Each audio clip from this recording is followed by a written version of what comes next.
The T-34 was and remains a legend. Thousands of these tanks were instrumental in defending the Soviet Union from the German invasion, and became famous worldwide thanks to their exceptional capabilities. Today we're going to tell you how to unlock the true potential of the T-34 and bring your team to victory.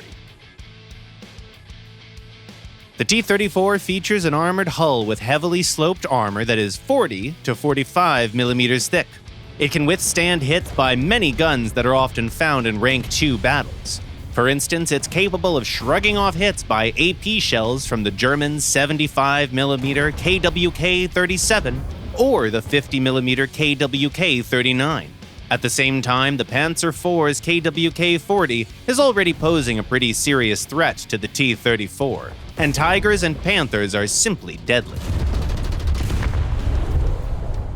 Some variants of the T-34 are fitted with applique armor, like the captured vehicle in the German tech tree, or the version of the T-34 manufactured at the Stalingrad tractor plant. The later tanks of the series also feature reinforced turrets, but all T-34s, regardless of their origin or the time of production, share the same list of weak spots, namely turret cheeks and the turret ring. That's not to say that you can't rely on your armor at all. You certainly can, especially on the earlier models. For instance, T-34s made from 1940 to 1942 can be used as very aggressive brawlers. Close the distance, strike first, and when they retaliate, tank the shot with the sturdiest parts of the tank. To maximize your chances of bouncing the shot, angle your hull slightly and also make sure that you're not exposing your turret cheeks to the enemy.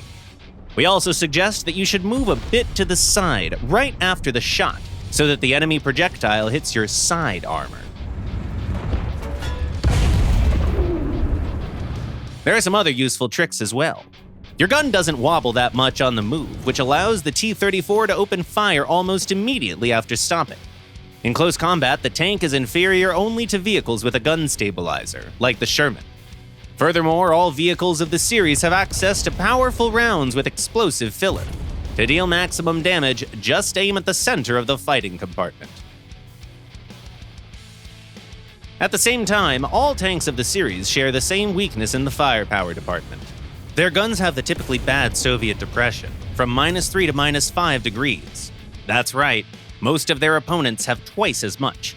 In practical terms, if an opponent hides behind a hill, it's a bad idea to climb it to engage them from above. What you should do instead is go around the obstacle and find a good position on the slope.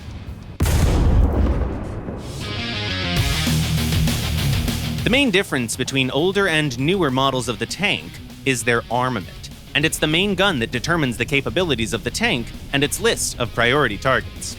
The 1940 variant of the T-34, as well as the event prototype version, is armed with the 76mm L11 cannon. Compared to guns of Rank 2 counterparts from other nations, it's pretty mediocre when it comes to reload rate, ballistics, and penetration potential, but it's still perfectly serviceable. As BR-350A APH EBC rounds have low fuse sensitivity, you should use them to hit areas covered by proper armor, and avoid spaced armor or screens. To always have a full list of options, though, try to carry at least a couple HE and smoke shells. In 1941, the tank received a new gun, the F-34. It has better ballistics, allowing you to reliably engage enemies at medium range. In order to defeat Panzer IV tanks, aim for the turret, and the Japanese Chinu can be defeated by shooting at the areas with flat, sloped armor. If you run into an American Sherman, hit them from the side. Aim at the center of the hull or the area around the front track drive sprocket. These are basically your only options if you want to penetrate the defenses of a Sherman.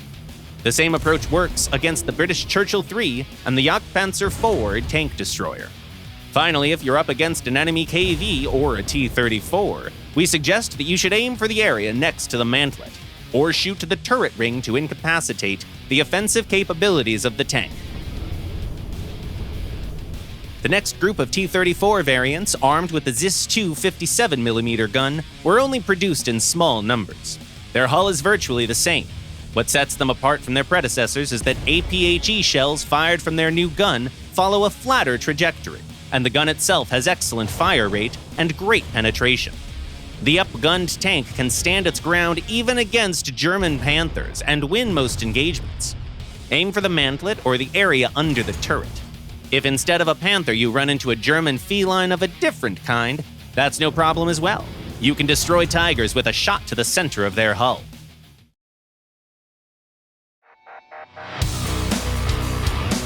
In 1944, the Soviet Army employed another version of the T-34 with an 85mm gun.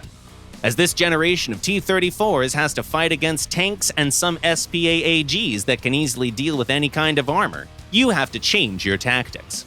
Now it's all about mobility and being able to land a good hit first. And it certainly doesn't hurt that your gun has a great horizontal aiming speed. Your BR-365A APHEBC shell has so much explosive filler that any good hit can be an instant KO. If it actually pierces armor, that is. This is the area where the new powerful gun can struggle quite a bit against certain targets.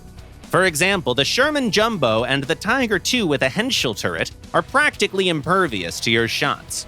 In cases like that, your best bet is to destroy their gun first, and then try to pierce their defenses through weak spots in relative safety.